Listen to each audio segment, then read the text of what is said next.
其實要聽呢一首歌有冇抄襲嘅成分咧，都好簡單嘅啫，升翻個 tempo 啦，依家128啦，咁跟住就solo 咗 rap 同 solo 咗 tie 嘅音樂底混埋一齊。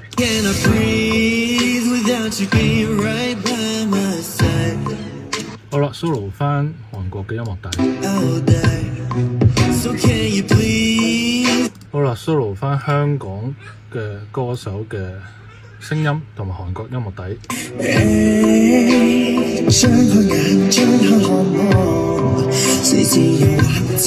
咁其實係近嘅，係好近嘅。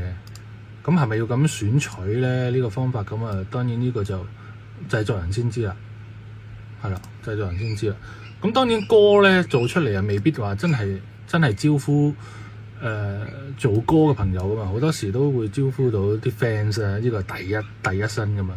而雙方都會覺得係有近似嘅成分嘅，係啦。咁而提升到去升溫到去抄襲呢個位咧，我就覺得喺我嘅立場咧係有嘅。傻啦，兩條 track play，唔好自己呃自己啦，係嘛？你個向性、你個 chord、你個演奏方式係基本上個 plugin 唔同咯，但係諗法一樣，係咪？咁啊真係分先後啦，睇下邊個出先啦。你話鼓啊嗰啲咁講真，呢啲歌都係咁上下噶啦，加公共咁啊，人哋係公共咁。呢隻就直啲咯，嘭巴嘭巴咁咯，加嘭巴。你話撈唔撈得埋咧？咁梗係撈得埋嘅。我依家亂咁開啲 track 咧，其實你都瞓唔到，係嘛？我唔知開咗邊首歌嘅 track，我自己都好亂。即總之，我將呢一紮嘢咧抹走晒啲名啊，然後咧將佢亂咁擺，即係升翻啲位亂咁擺咧，其實就係同一隻歌，係啦。咁所以就俾人嘅感覺係有抄襲。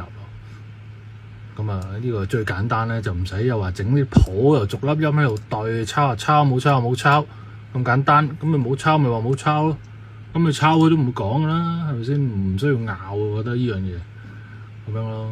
咁啊係啦，兩隻歌都好聽嘅，係嘛？唔知啊，你自己諗。